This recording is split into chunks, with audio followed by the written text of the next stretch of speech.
Well, hello everybody. Welcome to another video on the History of AI podcast. And today, Dr. Joshua Little joins us. And today we're going to be discussing Muhammad mythicism. Did Muhammad exist? And is there any validity at all to the idea, or any reason to think that Muhammad did not exist? So today, Dr. Joshua Little is joining us to discuss that very issue. So, Josh, thank you for joining me once again.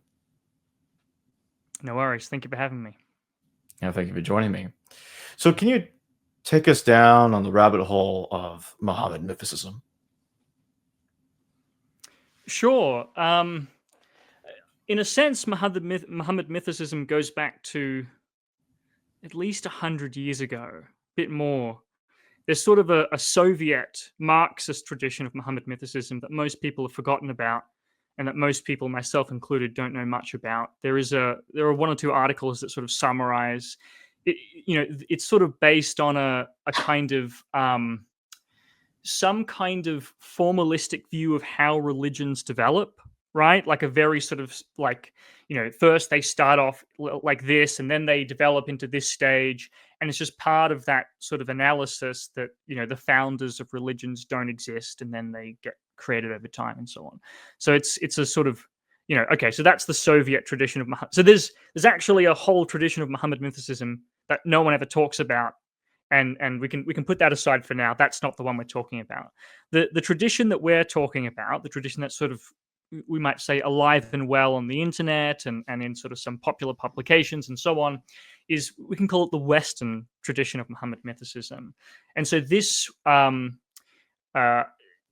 there's an article, or rather there's a review by, I think, John Burton in the 90s, where he says something like, finally, there are people who are questioning if even Muhammad existed or not. I don't know who he was referring to, though. I guess it was probably John Wansbrough, who was an extremely skeptical scholar, one of the most, if not the most skeptical scholar in the sort of in the academy, right? Like, obviously there are more skeptical people who were about, I guess I'll mention in a moment, but they're sort of pretty much as a rule operating outside of the academy and in sort of popular literature. Within the academy, Wansbrough has a sort of strong claim to being sort of the most skeptical when it came to the reliability of early Islamic sources, our ability to reconstruct early Islamic history using those sources, etc. And so, I understand. I could understand why you would read Wansbrough, no easy task, and come away with the feeling that he's arguing that Muhammad never existed. But that being said, and I reached out to some of his students, and I've looked through to the best of my ability, and I haven't actually been able to find anywhere where Wansbrough says Muhammad did not exist, right? He just doesn't address that question. So I don't think, so I assume that's who Burton had in mind, but he doesn't say, and Wansbrough doesn't affirm that position explicitly, so who knows? So the earliest actual Muhammad mythicists in what I'm calling the Western tradition, it's Yehuda Nevo and Judith Corrin, followed by the Inara school. It's sort of a school of writers based especially in Germany. So it's people like Karl-Heinz Ohlig and other figures in the Inara school. And then also continuing with, Johannes Janssen, Dutch scholar. And he is, of the people I'm mentioning, he's probably the most qualified, the one who is the most sort of actually a kind of a scholar. He sort of flirted with Muhammad mythicism in a blog article, right? I'm not even sure if he, in his published work, if he actually went that far. It was just sort of in a blog article where he explored it, and also in his preface or introduction to the second edition, I think, of first edition or the second edition, can't remember. One of the editions of Robert Spencer's Did Muhammad Exist? And then, of course, there's Spencer as well, Robert Spencer, sort of a popular anti-Islamic writer, and he also has his books, which is probably at this point the most well-known contributions. So this is the tradition. So this is a sort of a tradition that emerged really in the early 2000s. I mean, Navo, I guess his work might go back to the late 90s, but the book was published years after he died by Judith Corrin, who I think was his secretary and a sort of a collaborator. And so she published the book in the early 2000s. And so, and since then, you have the Inara works, you have Robert Spencer's book, and then obviously there are many. There's also a more sort of popular radiation of the ideas on the internet. You have various sort of people on YouTube and places like that, forums and so on, who build on that and come up with their own theories and their ideas and so on. So that's sort of locating the tradition in terms of time. This is what we're dealing with. The idea that Muhammad didn't exist is really something that sort of spread in largely sort of non-academic circles in the early 2000s. It's worth noting, and this by itself doesn't, I wouldn't say it's not, it doesn't necessarily follow that because it's not published in any peer-reviewed work that therefore it's wrong, but this is a pretty much an entirely popular phenomenon in the sense that this Muhammad mythicism is not, as far as I can tell, expressed in any peer-reviewed works. Even I mean, Yehuda Nevo did publish an article or two in peer-reviewed venues, but this Muhammad mythicism, I don't think he ever published. The book is published by a popular kind of anti-religious press, Prometheus Books. Same with Spencer, not peer-reviewed. The same, even Janssen, who did publish some peer-reviewed material. Again, this was expressed on a blog, right? And so on and so on. So, okay. In terms of where this came from, the background, like why did Muhammad mythicism appear in the early 2000s? I mean, what's going on? Really, this is the culmination, I think, of a century or more of increasingly critical, increasingly skeptical scholarship. Generation after generation of scholars followed each other in the sort of the Western academy in pointing out more and more sort of profound problems with the historicity of the early Islamic historical sources, which sort of reached its zenith really in the 1980s, right, with people like Patricia Kroner and Michael Cook and those types. And so I think that this is the starting point. The starting point from Muhammad mythicism, the sort of base assumption, is the fundamental unreliability of the sources, and then Muhammad mythicism builds on that. So that's sort of to locate the origins of this. I don't know if we can call it a movement. Let's call it a tendency. In terms of time and in terms of the preceding development that led up to it in the actual scholarship. Do you have any thoughts or questions? So, what are the main arguments for the pro-mythicist position that Muhammad never existed? What are their main points? Sure. I guess so. One huge argument they use is sort of an argument from silence, which is just to say all the sources are unreliable. They also reject sort of early non-Muslim sources as well, either that they think it's not actually talking about Muhammad, or they've all been interpolated, or some combination of the two. They want to argue the Quran is later. And fundamentally, now all of that doesn't really establish their point, right? But that's sort of how they sort of build up to it, is drawing upon all of the skeptical scholarship from the last century to try and develop a kind of argument from silence. So the idea is we have no early sources that mention Muhammad. We ought to have those sources if he existed. So this is a reason to think that he didn't exist, right? This is obviously just not true. We do have early sources that mention him. I mean, we have early non-Muslim sources that's just straightforwardly mention Muhammad, and are not interpolated, and no serious scholarly specialist who's actually published on this argues for this. It's just some ad hoc auxiliary hypothesis that people come up with just to try and get rid of evidence that just straightforwardly contradicts what they're saying. And also we can actually reconstruct earlier versions of reports, much earlier than the extant sources and so on. So In other words, the record isn't as silent as it seems, right? So this idea that there's a giant silence of early sources for, let's say, the first 100 years, 150 years, extremely misleading. They're actually, yeah, sure, the extant sources are mostly late, but we can reach back through those sources much earlier than people realize. And also, we just straightforwardly have early non-Muslim sources. So the main argument is, and this is the one that's sort of, it's not just an argument from silence, but it's more of like a proactive argument, is to say, actually, in the earliest layer of Islam, in sort of the proto-Islamic layer of material, inscription, imperial inscriptions, coins, things like that, the Quran, Muhammad is a title for Jesus, right? So in other words, it isn't merely that there's an absence of Muhammad, it's that the Muhammad that is there is not a man, the man Muhammad from Arabia. It's actually just a kind of title or a description of Jesus, right? And so this is really the key argument, right? If this argument collapses, there really isn't much left. People have other kinds of again. There's the argument from silence, but that's pretty weak, and it's basically built on false premises.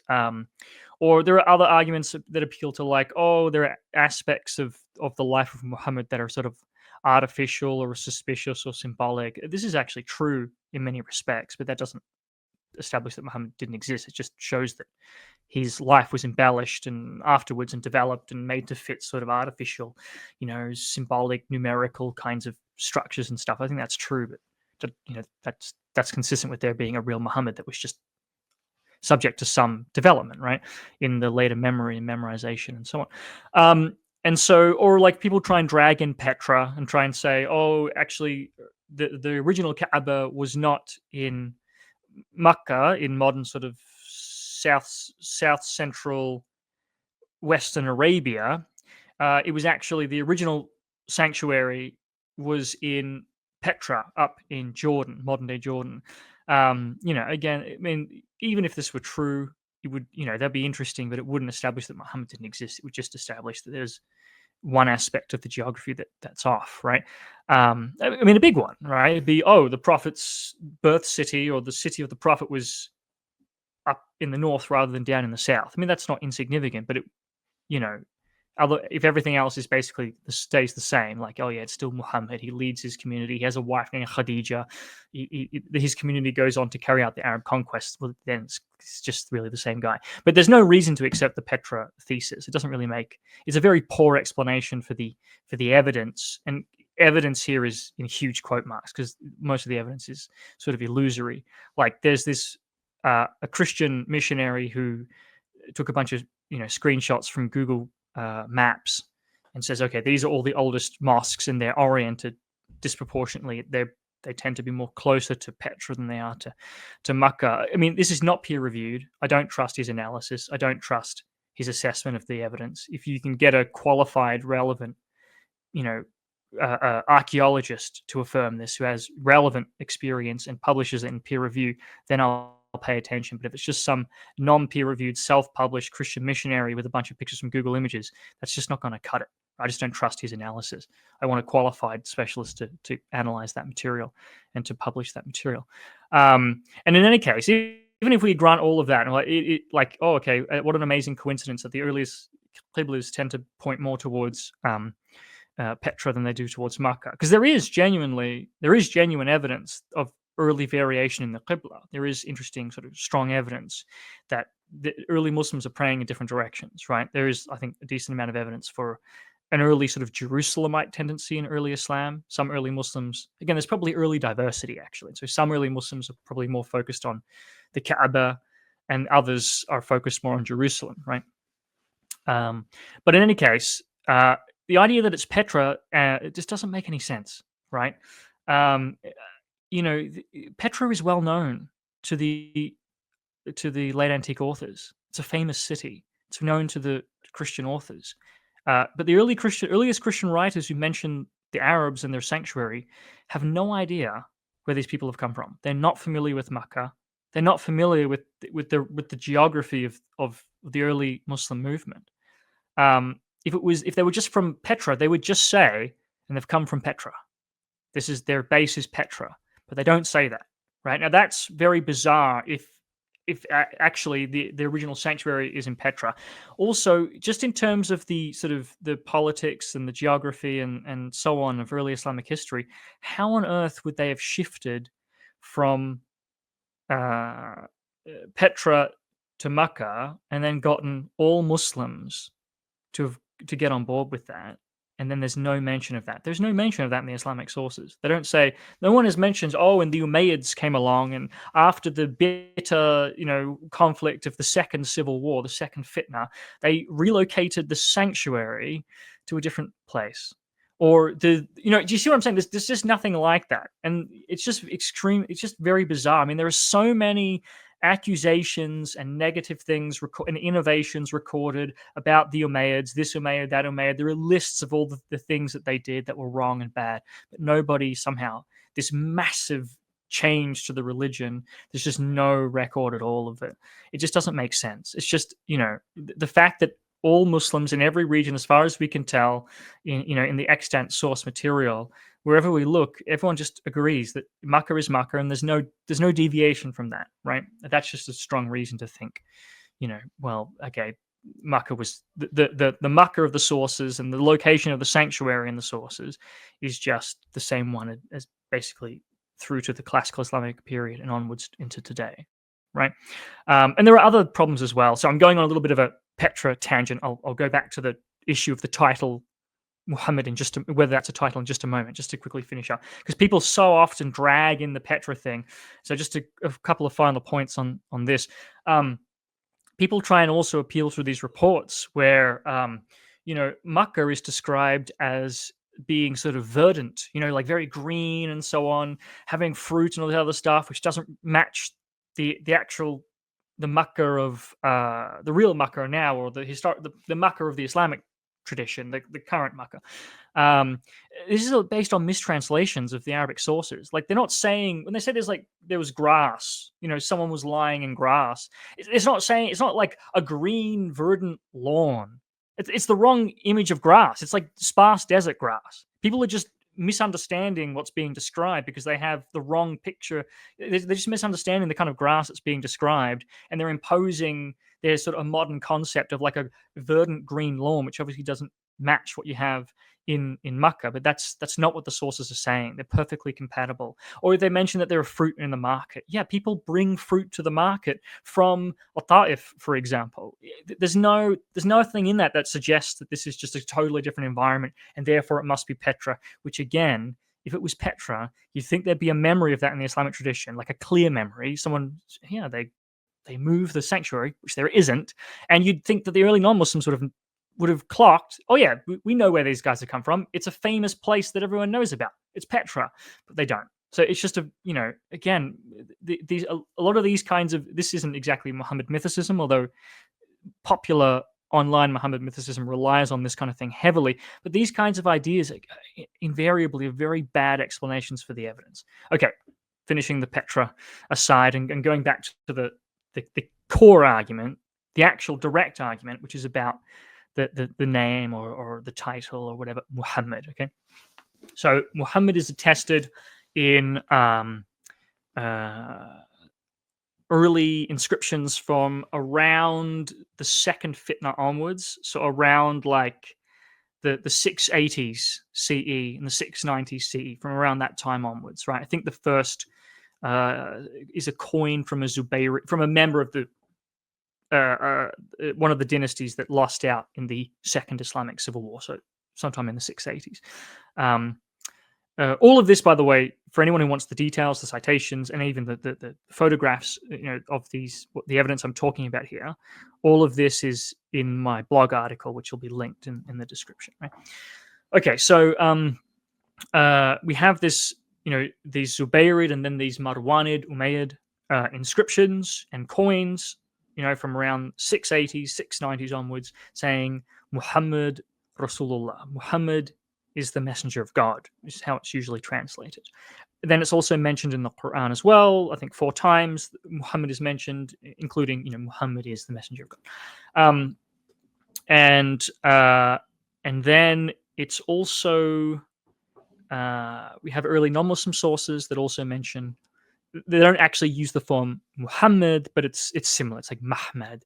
It's obviously intending the same word because it's otherwise the description is similar. Okay, so is this a title? Right, this is what the mythicists are arguing. They're saying this is a title or a description. This doesn't make any sense at all, right? Or it makes very poor sense, right? It's very telling that the people who argue this, as far as I can tell, almost invariably don't know Arabic, right? And this really comes through here. Muhammad Rasulullah, the usual context that Muhammad appears in these sort of early inscriptions and so on, early texts and so on the Islamic side, obviously not the early non-Muslim sources. This is just a standard sentence. It's a standard nominal sentence with a subject and a predicate, right? Muhammad is the messenger of God. That's the sentence structure, right? That's what it looks like, right? This is just what, if you just to pick up the text for the first time with just a general knowledge of Arabic, that's what it looks like. It's just a standard, not difficult to make sense of it in any other way, right? It's just a nominal sentence. X is Y. Jacob is a podcaster. Joshua is a writer. Muhammad is a messenger of God. It's that kind of structure, right? So in that case, it's extremely likely that Muhammad, which is in the first position, is the subject, right? Usually the subject, then the predicate, right? Or not always, but overwhelmingly. It's just overwhelmingly likely to be subject predicate. Muhammad is the messenger of God, right? That's the sentence structure. Now, for Muhammad to be the subject, almost all subjects, again, not always, but almost always, the subject is definite. So Muhammad is very likely definite. Muhammad is the messenger of God. So what does Muhammad mean? It can't be a praiseworthy person because it's not. That's not because it's not. That wouldn't be definite. That would be indefinite, right? So it would have to be like, and it can't be a title. It can't be the praiseworthy one because there's no definite article there. It's not El Muhammad. It's just Muhammad. The way to make sense, the only real way to make sense of it, the way that actually conforms with overwhelming established sort of usage, the way that just makes sense if you were to just approach this text without some wacky, theory in mind or anything, and you just overwhelming probability. It's a name. The reason why it's definite and in the first position as a subject, overwhelmingly likely to be definite. It's because it's a proper name. Right? It doesn't have an alif lam. It doesn't have a definite article. It's not the. It's not in an idafa. So the only thing that can make it definite is that it's a name. It's a proper name. So it is Muhammad is the messenger of God. Right? This is just straightforward. There's no debate here. There's no argument. And this is why, again, like I don't know if I don't know anyone who argues for this. I can think of like one or two people who have argued for this, that that maybe Muhammad was a title. It doesn't make any sense. It's not a title because it doesn't have a definite article. If it was a title, it would be El Muhammad, the praiseworthy one. It's just straightforward. It doesn't have a definite article. It's not a title. And it's very unlikely to be a description of some kind because, again, it's very likely the subject and therefore very likely definite and therefore has to be, of the things that make it definite, a proper name. It's just that straightforward, right? So just a basic sort of grammatical analysis in terms of like overwhelming sort of probability of actual usage. It's a name, right? It doesn't make any sense. Now, if that weren't enough, we have confirmation of this in several ways. First of all, turns out Muhammad is referred to in early texts. Syriac, Greek, Muhammad is mentioned and not translated.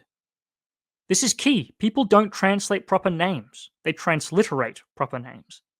If Muhammad was just a title or especially a description, it would be translated into the Greek or the Syriac, but it's not. It's left transliterated because it's a proper name. Straightforward.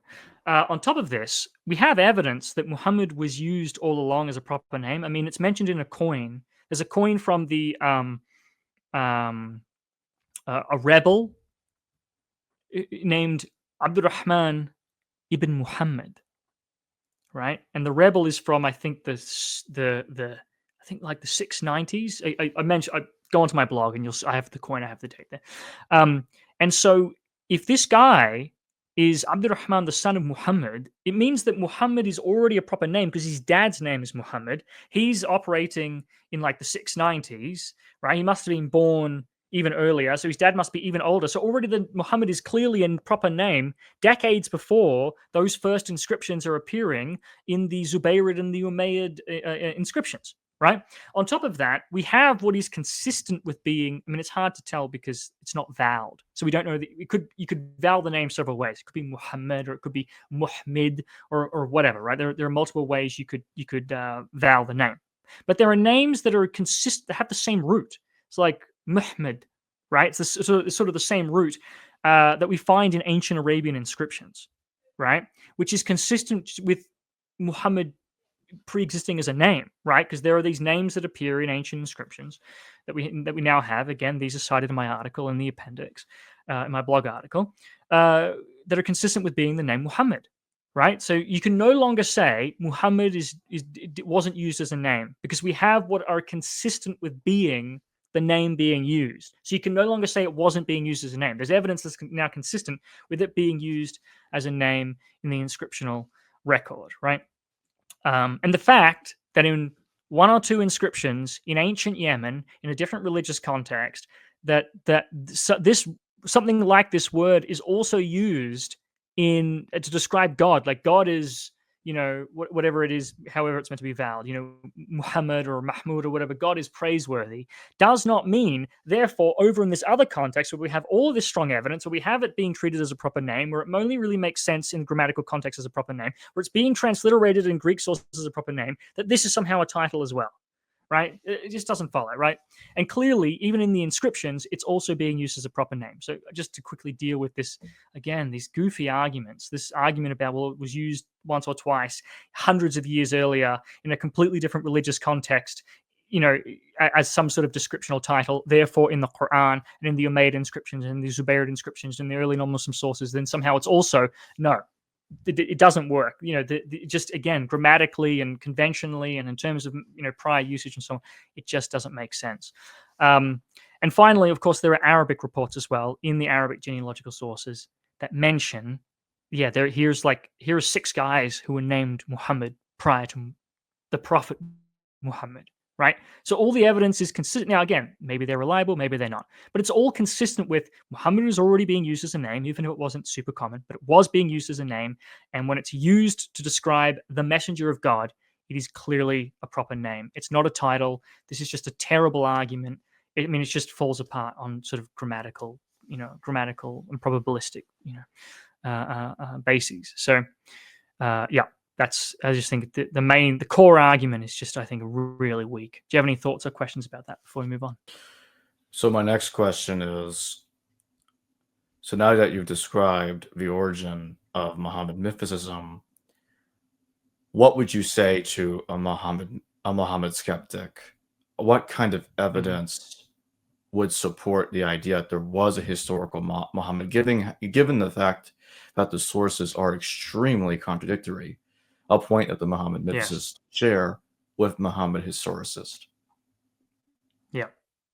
Yes, the sources are not just contradictory. I mean, the sources are, in many ways, are extraordinarily bad, right? And in fact, in my previous appearance with you, we went over in sort of excruciating detail all the problems with the sources. In fact, that might be the sort of the 25 problems I outlined there might be the most exhaustive list thus far of problems with the sources that exists anywhere, right? So, my strategy in dealing with Muhammad mythicism is not to say actually the sources are extremely reliable. Not at all. I'm fully to that extent. I agree, and in some respects, I'm going further. I'm pointing out problems with the sources that usually they're actually not aware of or that they don't mention. So let me just be clear about that. My strategy is not just to say, oh, the sources are actually super reliable, etc., etc. They are unreliable. But just because the sources are extremely unreliable, it doesn't follow from that they don't preserve within them authentic data, right? And it doesn't follow that we can't use them to some extent or at all, right? So, what would convince? So, the way that I think about it, there's several ways of approaching it. One way is to sort of try and find reliable sources or types of sources or types of material within the broader set of early Islamic sources and traditions. Another approach would be a bit more conceptual, which is just sort of to look at all the evidence overall and to ask the question, what's the best overall explanation for the evidence? What actually makes sense of the evidence? And so for both of those, the answer is we do have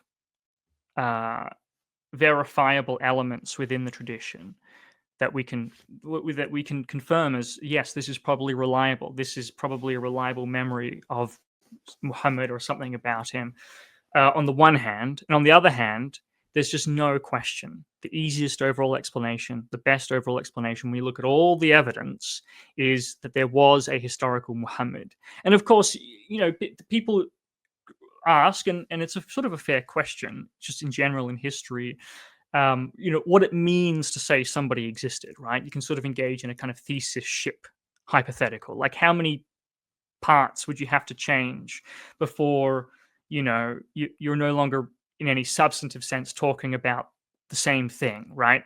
But that's unnecessary in this case, because what I argue, and what I would say virtually all scholars argue, people who are actually have relevant PhDs, who are in the academy, who are publishing peer-reviewed material, going to the relevant sort of academic conferences and so on, I would say virtually everyone agrees, not merely that there's in some vague way, there's someone vaguely resembling. Actually, I think most people would affirm, or virtually everyone would affirm, actually even a stronger position, that it's the same Muhammad who's depicted in the Islamic tradition. The basic picture is correct. He's in Arabia prior to the great Arab conquests. He's a religious leader. He fights some wars. He marries a woman named Khadija and others. Do you see what I'm saying? Like, I'm not arguing for like the fuzziest. Actually, the case that we're arguing for, that most of us will argue for, is even a stronger case. I think we can justify even, it's still like a pretty low resolution picture, but it's also, it's still like a substantive historical Muhammad, if that makes sense. Now, do you want me to sort of jump into what the arguments are, what the evidence is? Yeah, the arguments and the evidence. Yeah. Sure. Okay. Let's see. What's the best way to go about this? It depends on who you're dealing with. This is going to sort of dictate where you should start, right? So one way of thinking about this, right, is let's say that you've never heard of Muhammad before. You're not familiar. Maybe you're a Martian, or maybe you've come, I don't know, whatever. Imagine whatever you thought, whatever your preferred sort of hypothetical is. But you come across all of these texts and traditions, right? We have all of the, you walk into a library and it's wall to wall. It's just all of these volume after volume of historical and religious material, Islamic material, Arabic material, right? And there are biographical collections, right, about this guy named Muhammad and his life and circumstances. There are collections of reports about the great Arab conquests. There are collections of reports about Muhammad's legal and theological pronouncements and precedents and things like that. Not to mention collections also of the same kind of material from his followers and from their followers, right? The companions and the followers of the companions. There's the collections of genealogical reports, who was the son of who was the father, who was related to who married who, all that kind of stuff. Collections of reports and material on pre-Islamic Arabia, lists of who was from what tribe, and everyone who had an Ethiopian mother, everyone who had one eye, etc., all these kinds of lists, right? You have all kinds of other works as well. I mean, you have reports and about sort of the the history of the caliphate after Muhammad, the civil wars that occurred. You have heresiographies, etc., etc. Like there's just a staggeringly gigantic corpus. Right now, I'm not arguing. Oh, there's a big corpus. It must be real. I'm just sort of trying to start with. Here's our starting point.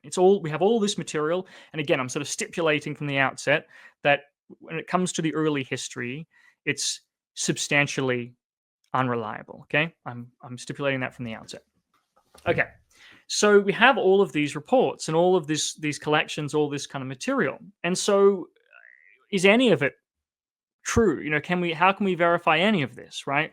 So one thing that you can do when you're looking at these reports, right? So for example, you have all of these sort of manuscript copies of a text, and the text is Ibn Hisham's biography of Muhammad, right? And it's a redaction of an earlier work by Ibn Ishaq, but the authorial voice in the text, the sort of the person speaking to you, the intermediary between you, the reader, and the traditions and the material is Ibn Hisham, right? Okay, so we have a text from Ibn Hisham, and so most people would agree, and certainly virtually all scholars would agree. Okay, yeah, we have before us copies of something that was written by a guy named Ibn Hisham, right? And we look broadly at all these sort of later texts, and they all agree, yes, Ibn Hisham, this is from him. They're quoting him. They acknowledge that he wrote a biography. Everything adds up, right? We have this biography from Ibn Hisham, right? And there's no obvious anachronisms in it, etc., etc., right? In other words, this is just the standard way that you figure out the author of an extant text, right? There's no anachronisms. There's no other immediate problems. The text is just consistent with being from this author. It says it's from this author. Later, people think it's from this author. It all adds up. Okay, all else being equal, we can start with the assumption that we at least have copies of a text from Ibn Hisham, right? Again, this is just the standard way in all history, in all domains, that you are sort of establishing the provenance of the text that you have received, that you have in front of you, right? And it doesn't even have to be a perfect, it could be, obviously, this scribal error occurs, so we don't even have to assume that it's perfectly exactly as the author wrote it, but it's largely or substantially from the author, right? Okay, so we have more or less, let's say, Ibn Hisham's biography, right? And we can do this for many other collections as well, right? We have all these other collections from all these different people, Al-Bukhari and An-Nasa'i and At-Tayalisi, and well, okay, actually that's in the redaction of his student, but whatever. Or Ibn Sa'ad, all these different kinds of works and collections, right? We have many of them, but all of them are from around, or almost all of them are from around the year 800 CE onwards, right? It's mostly from the 9th century onwards, which is like, more than 100 years, almost 200 years after Muhammad died, right? 150 to 200 years later is what, all of our sort of earliest sources. And so, and we do putatively have even earlier sources, but they're usually redactions by a later student, right? We don't have Ibn Ishaq's original. We have that as it's been sort of strained through Ibn Hisham, right? And he has altered it in some respects, and he even says that he's done that.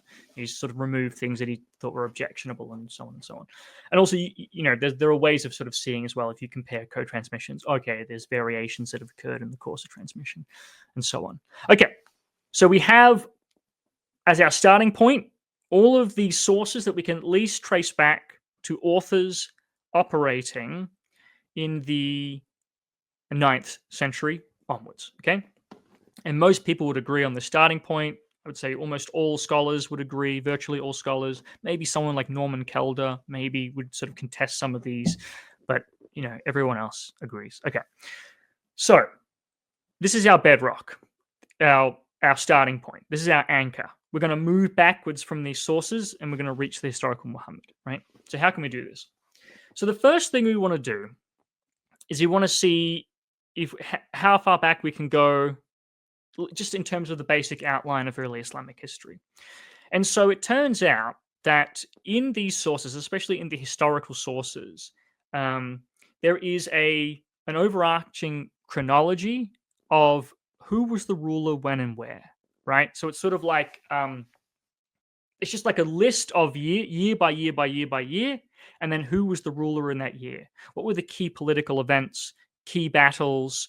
Who was the governor in this province or that province? We have this kind of chronological political skeleton for a general overview of early Islamic history recorded in those sources, which we can substantially verify, right? So, we have this chronology, and then we can look at like an early Christian source, an early Syriac source from an independent tradition, some church writer in Iraq or wherever writing in a different language, it's a different tradition, and they'll mention in passing, oh, this guy's the governor, the Arab governor here. And it's the same guy mentioned in the later Islamic sources, right? Or we will have a coin or an inscription. And over and over and over, the material evidence, the inscriptional evidence, the archaeological evidence, and the early sort of independent non-Muslim writings are generally, not always, but generally are corroborating what later Islamic sources are saying about who was the ruler when and where, right? So this corroboration goes all the way back until within like 20 to 30 years of Muhammad, putatively, right? I don't want to beg the question, but back to like 20 to 30 years from when Muhammad allegedly lived. Let's say that. And then things start to sort of fall apart a bit in terms of sort of contradictions and things like that, and discrepancies. But so we can actually trust the general outline of Islamic history presented by the later Islamic sources. They're actually substantially reliable in this respect, right? And there's actually like a pretty straightforward reason for that. That material entered into writing on the Muslim side much earlier than everything else. So we can actually sort of we can sort of see there are actually early Christian quotations of Arabic sort of lists of rulers and dates that we have from around the year 700. So, that we can tell that they're quoting Arabic originals. They sort of have some Arabic loanwords in them. And we can even sort of figure out where this was happening. It was Umayyad Syria, because the king lists implicitly adopt an Umayyad perspective. Ali's not in the list. Ibn az-Zubair is not in the list. So you can tell, okay, so it's where we've got we've got a sort of Syro-Umayyad perspective here. Okay, the point is, we have now, from the later sources and looking at other kinds of sources, archaeological sources, early non-Muslim sources, we've actually now got a coherent, overarching chronology of early Islamic history, almost back to the Prophet, right? So this can help us, right? The Prophet is not directly confirmed by this, but now we have a framework. Early Islamic history is not some black hole. It's not some unknown, fuzzy. No, we actually have a good idea now of what happened at the sort of macro level in this society in this time, right? We have a good sort of overarching framework now that we can work with, right? Now, on top of that, we also have other kinds of. Oh, sorry. Before I continue to another kind of source, do you have any thoughts or questions about that? Not at the moment. Okay. So that's just like a political outline, right? But we have other kinds of sources as well. Like we have heresiographies, and heresiographies in some respects are very unreliable. But when it comes to at least the general outline of like the kind of the early sects that emerged, right? You've got the Khawarij and the different kinds of the Kharijites, right? The Khawarij. You've got the Shia. You've got these are all to varying degrees attested in early Christian sources as well, right? We have early Christian, Armenian and Syriac and so on to varying degrees that will refer to this group or this civil war or whatever. So sort of a lot of the sort of some of the religio-political developments are also to varying degrees attested as well. We also have a vast amount of genealogy, right? The pre-Islamic Arabia was a stateless society, and so it was a tribal society, right? This is in societies where You don't have sort of a state, a judiciary, a rule of law, some overarching authority who's responsible for protecting you and protecting your property. The most convenient sort of mechanism for those sorts of protections and safeguarding and so on is blood. It's family relatedness, right? This is just sort of the most sort of convenient, natural, automatic kind of mechanism. So people form into sort of concentric circles of relatedness. Like, this is my immediate family, where the close, and then there's further related families, and then a large sort of overarching unit, which is the tribe. And this is a sort of a mechanism for, if you're attacked by someone, then all your relatives will help you out and protect you and so on, right? So it's like a very natural sort of development in sort of stateless societies, right? And so part of that, then what naturally flows from that, the culture that you get from that sort of social organization, is you're going to get a culture that's very interested in people, who people are, how are people connected to each other, who was married to who was the son of who was, and also like, what are my tribe, what's our great history, what are our great feats, what were the cool things that we did, what were the slights that were done against us. And all of this is just, number one, you're just naturally going to be more interested because you're sort of focused on family anyway. Number two, these are ways of, like, I don't know, consolidating sort of the in-groupness, right, by our stories and our great history and so on, etc., etc. Okay, and so as a consequence, when the Arabs conquer the rest of the Middle East and establish the empire, they're still, they've only just come out of a substantially stateless tribal society. The society remains very tribally oriented, right? The tribes remain in existence, and the tribal interests remain strong for the centuries afterwards. And so, as a consequence, there ends up being a vast tradition of tribal genealogy, right? Reports about who was related to who married who, etc., etc. That goes back to before the rise of Islam, and then continues through the rise of Islam up until the written sources. So the written sources record this huge tradition of genealogy from all these various sources, from various sort of early authorities. You have these sort of early figures who are like, oh yes, they're like the Kelbi family, the early sort of Kelbi family, are very influential in Kufa, for example, in Iraq, right, as genealogical authorities. And there are different regions going to have their own authorities and different tribes and so on and so on. Okay, so people have all of these genealogical traditions. How does this help us? So these, there are some studies of early Islamic and pre-Islamic genealogy and genealogical material, and there ends up being like coherent patterns in which tribes marry which tribes, right? Like a coherent picture emerges. The general picture is a very plausible picture, right? It just makes sense as, broadly, the later Arab Muslims are remembering things about, like, the general patterns of who married who and that sort of stuff, right? Like it's consistent with being broadly genuine, right? On top of that, we have increasingly all of these early Arabic inscriptions that are popping up, and a lot of them or most of them are hard to date precisely, but we find in early inscriptions, we'll find like very specific chains of names, so and so, son of so and so, son of so and so. And when you have a whole sequence of names like that, as long as they're not like super generic names, and then you find the same person mentioned in a later source from the year 900 or 1000 in a genealogical source. Oh yeah, and then there was so and so who was son of so and so, so and so, and it's the same set of names. It's probably just the same guy, right? It's unlikely to be a coincidence. And the rarer the names, and the more specific the people, like, let's say, sons or whatever, who are mentioned in the inscription, that match the later sources, what's recorded in later sources, the more likely it is that what explains this is just that this person really existed. He was the son of so and so, son of so and so, son of so and so. That was mentioned in an early inscription, and then it was also recorded in a later source because it was transmitted all the way to a later source.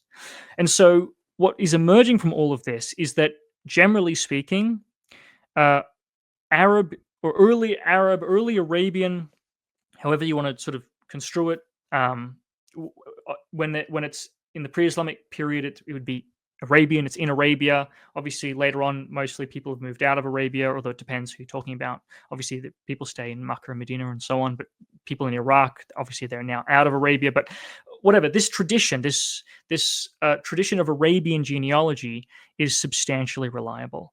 And so we can use this kind of information to fill in the gaps of like who people are. I'm not saying the stories are reliable, but the basic data about who people are and who they're sort of connected with seems substantially reliable. So now we can also fill in. So we've got the political framework going at least very close back to the putative time of the Prophet, right? And then we can also now fill in a lot of the information about who people were. Is that making sense so far? So now we've sort of filled in the basic outline of politics and people in the society. Now, by the way, everything I have said is more or less what Patricia Kroner says, right? This is like the ultra skeptical, the great, one of the great revisionists and skeptics in the field. This is pretty much just what Kroner says in chapter 1 of Slaves on Horses, right? And I've actually, my first peer-reviewed article was a commentary. It was a sort of an exegesis of that chapter. So if you want, the chapters Kroner wrote in a very sort of terse and technical style, sort of a machine gun of information. So if people are interested, you can read that. And if that's, if you want sort of an article that breaks it down and explains and clarifies what she's saying, then you can sort of check out my first article. All linked on my blog, islamicorigins.com. If you go there, you'll see a publications tab or something. You can find it linked there. So just to clarify, this is not some uncritical or whatever. All of this is even, amongst the most critical and skeptical scholars affirm everything I just said. Okay. So we now have a framework, a kind of political and social framework that we can now use, that is preserved in the later sources, that broadly accurately reflects the actual early preceding history back close to the time of the Prophet. So how does this help us? How can we use this to get all the way back to Muhammad? So there's several ways of doing it, right? So one thing to consider is immediately, I mentioned the genealogy is substantially reliable. Well, Muhammad is part of the genealogy. Part of that, Muhammad's existence is attested. Muhammad is attested in this substantially reliable set of material, this subset of the material. So even if early Islamic historiography and reports, and especially hadith and so on, are extremely unreliable, we also have layers or subsets of the material that are substantially reliable. The chronological information about rulers, the genealogical information. Well, Muhammad is attested in that more reliable layer, right? Everyone agrees his father is Abdullah. He marries Khadija. He has a daughter named Fatima. Ali is his cousin. Everybody agrees. So it's already we're off to a good start in terms of the historical Muhammad, right? Everybody agrees. There are no discrepancies about the ultra basic facts. There are no disagreements at all.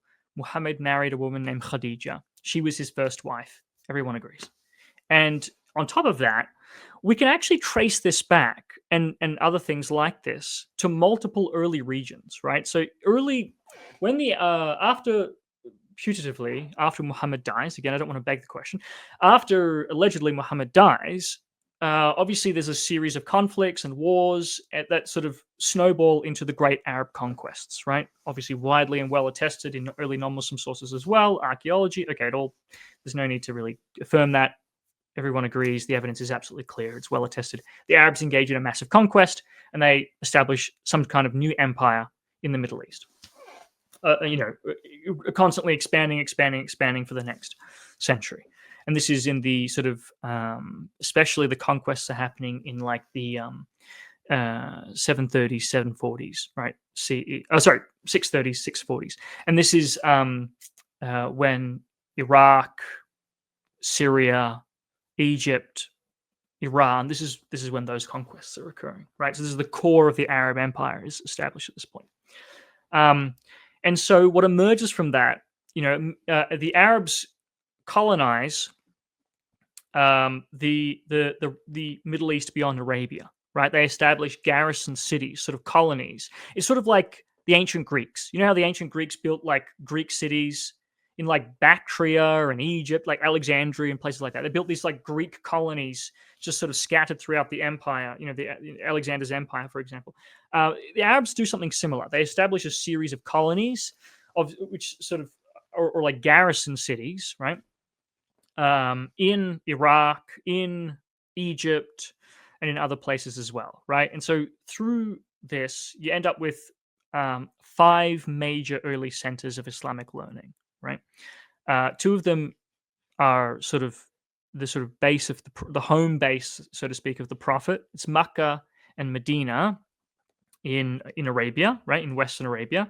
And then in Iraq, there ends up being 2 major centers, Kufa and Basra. And then Syria is kind of, initially at the very beginning, it's a city called Hims. And then Damascus ends up becoming the foremost city pretty quickly. But the Arabs actually kind of spread out across Syria. And there's already a massive Arab population, sort of Christian Arab population there beforehand anyway. And they sort of end up sort of being allies for the Umayyad dynasty and so on. Anyway, so you end up with these different centers, right? And so there are many other centers as well, but in terms of early Islamic history and Quranic recitation traditions and legal traditions and all this other kind of stuff, almost all of it is from these 5 centers, right? It's almost all Meccan, Medinan, Kufan, Basran, Syrian, right? Okay, so here's the thing. We can trace back this kind of information, things about Muhammad, very early on in multiple regions, right? So, for example, there's a methodology called Isnad Matan analysis. And basically, if you have multiple versions of the same report that all sort of cite an early common source, and there's sort of a distinctive underlying set of, like, each one is sort of clearly embodying the same underlying tradition. They're each different report is way more similar to each other than they are to other reports. And then what do you know? They cite a common source, right? So it's reasonable to infer, all else being equal, that the common underlying tradition shared by the extant reports goes back to their commonly cited source, right? So we can actually trace back reports, like about things in Muhammad's life back to an early figure named Urwa in Medina, who around the year 700 CE. And then we can trace another report about the same event, very different wording, in some ways contradictory, right? Massive discrepancies, but referring to the same basic event in Kufa to another figure, for example, in this case, Abu Ishaq al-Sabiri. And he's operating in the 720s, 730s, 740s, or sort of around that time period, right? So we can trace back in the early 8th century, right, around the beginning of the 8th century, discrepant and yet underlyingly similar accounts of the same basic event to an early figure in one region and an early figure in another region. Now, what's the simplest explanation for such a diffuse story back to early figures in multiple early regions? The simple all else being equal, the simple explanation is just going to be, this just goes back to some sort of super early memory, right? Like some sort of super early report, earlier than Urwa, earlier in Medina, earlier than Abu Ishaq in Kufa. It goes back even earlier to within a few years of the Prophet. There's a memory that, the Prophet, Muhammad had this, conflict with these people, and they signed a treaty. And then they're both citing the treaty. They're both mentioning the treaty. Just the simplest explanation. And this is just one example. We can do this over and over and over. We have a vast corpus of reports that we can all trace back to early figures in multiple regions. And again, there's all kinds of discrepancies, but there's an underlying shared gist. Now, what's the easiest explanation, of this sort of universal impression in people operating very early on, in Mecca, in Medina, in Kufa, in Basra, in Syria? We're talking hundreds and hundreds of reports if you're going to add all of them up, right? They all agree there's a guy named Muhammad. What's the simple explanation for this situation? There's a guy named Muhammad. early on. And and obviously there are discrepancies, there are contradictions, there are elaborations, there's all kinds of unreliability. But the simple underlying explanation for the simple explanation for the sort of underlying agreement between all of these regions at a very early date, is just going to be that there was actually a guy named Muhammad.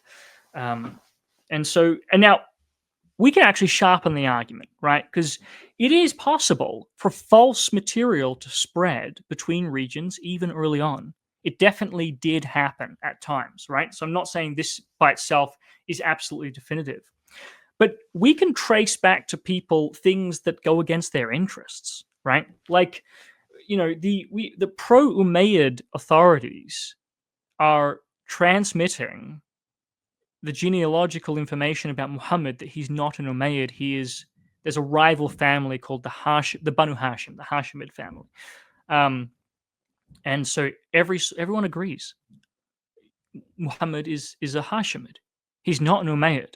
Everyone agrees. Every kind of source you can find from every kind of region, from going back to pro-Umayyad scholars, collected by pro-Umayyad scholars, they agree. Now, it's just a simple question. Why would the Umayyads invent that their prophet, who they cite, who they invoke, who they use to legitimize their dynasty, why would the Umayyads invent that Muhammad was not an Umayyad? Why would they say, oh yeah, he was a member of the family that we hate?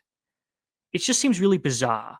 And if it wasn't invented by them, why would they have accepted a fabrication by their rivals? Like, oh, by the way, the prophet that we both believe in he was a member of our family. And then the Umayyads are like, well, checks out. Seems good for us. There's no way they would have accepted that. Why on earth would they accept something like that? Some fabrication by an enemy that goes against their interests, that makes the prophet a member of the family that they hate and that they're trying to suppress and defeat. It doesn't make any sense. But just the easiest explanation is that everyone knew right from the get-go that Muhammad was a Hashemid. That's just the starting point. It could never be denied because everyone knew, because it was just part of the common genealogical information that everyone had sort of co-inherited all the way continuously from the time of Muhammad until the present. And there are other cases like that as well. Like, the stories about, the ancestors of the Umayyads are among the people who are sort of persecuting Muhammad.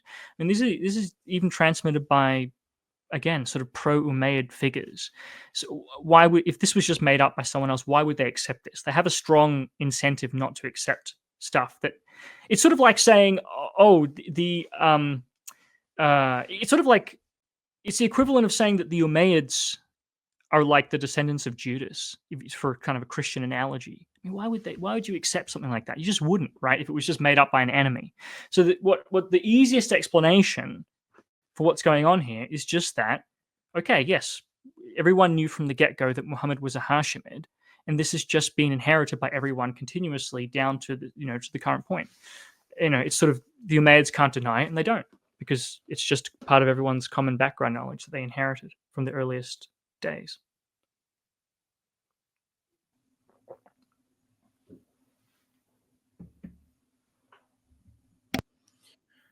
So for my final question, if you had to pick two things, what would be the two strongest points that you can think of in the evidence that definitively shows that Muhammad existed, or likely shows he existed? The two strongest points. Right. Two strongest points. That's a good question. I'm not sure how you weigh. For me, okay, I would say that there's. Oh, it's a good question. Okay.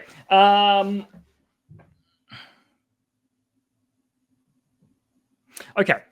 So there are. Okay, let me quickly summarize the evidence, and then I'll try and pick, right? So we have very early non-Muslim sources from, like, for example, the best one is an Armenian source from around the year 660. That's 30 years after Muhammad putatively died. That gives a summary of Muhammad's career. And on almost every point, he is affirming things that the later Islamic tradition says about Muhammad, right? There's only one or two, points where there's a notable sort of contradiction or a tension, but almost everything he says is the same picture of Muhammad that you get in the later Islamic sources. And this is, no serious scholar has contested this source. Everyone agrees it's authentic. People try and sort of say, oh, maybe it's interpolated. Muhammad mythicists will say this to sort of try and destroy the source. They don't have to deal with it because it's such a solid early attestation showing a fairly conventional picture of Muhammad, right? So they have to come up with these ad hoc auxiliary hypotheses, or maybe it's fabricated, maybe it's interpolated. Okay, no serious qualified specialist would affirm this. There's no reason to think that. That's just people who want to sort of detonate any evidence that undermines their view. So it's, we have other sources that aren't as detailed, but that mention Muhammad, etc., etc. Okay, so we have a series of early sources, within decades of Muhammad's death that mention him, even one that just gives basically a summary of his life and career that substantially corresponds to the traditional picture. It's the same guy. So that's one source. So that, now, I'm not saying that these sources are like independent of the early Muslims. Obviously, they've gotten these, and they say this, like Pseudo-Sabaeus is basically quoting an earlier Jerusalemite source who says, I got this from a prisoner of war who was taken prisoner by the Arabs in Khuzestan, which is sort of like a bit of Iran right next to Iraq, right down in the south, and spent some time with them and then escaped, right? So this is someone who's taken prisoner in the first wave of the Arab conquests within 20 years, 30 years of Muhammad's death. And already at that time, what this shows us is that the invaders, the Arabs, they are under the impression that they are the followers of a guy who was just living recently, who it's the same guy that the later Islamic tradition is talking about. A guy named Muhammad. He's in Arabia. He's a monotheist. He's really inspired, talking a lot about Moses and Abraham. It's the same guy, right? His name is Muhammad. It's the same guy. So, this is a very strong piece of evidence. What would be the simple explanation for the belief of very early Muslims, let's say 30 years after, who think that 30 years before their movement was founded by a guy who has these characteristics? It would just be that their movement was founded by a guy who has those characteristics, right? It's just the simple explanation. So, okay, so that's a very strong set of evidence, is the early non-Muslim sources. I think that those sources are one of the strongest pieces of evidence. I think the other one for me would be the early interregional agreement. The fact that you have all these early authorities that we can reconstruct using Isnad method analysis. We can reach all these early figures in early Kufa, in early Basra, in early Syria. That I find very, I think that's very strong. That we can show people who are so diffuse are all on the very basics. They're all agreeing. I think that the simple explanation is that those basics go back to a common source, i.e. actually Muhammad and the early community that then sort of branches out through the great conquests. And especially given that some of that material fulfills the criterion of dissimilarity, it just sort of goes against the interests or of sort of some of the factions who accept it. I mean, there's no reason that they would have accepted that material unless it's just they couldn't deny it. It was just part of their inherited background knowledge as well. So I think that's, for me, the most, the most significant. And I'd like to tell everybody just real quick that the link to Dr. Joshua Little's website will be in the description below and in the pinned comments. If you want to go check out his website, you can do that. With that being said, yeah. Joshua, thank you very much for joining me today. No worries. Thanks. Hello viewers, thanks for watching this video from the History Valley YouTube channel. Please don't forget to subscribe and hit the notification bell. And if any of you wish to further support this channel, please consider checking out this channel's Patreon page and becoming a patron, and or donate through PayPal or through Super Chat during your live stream. Thank you.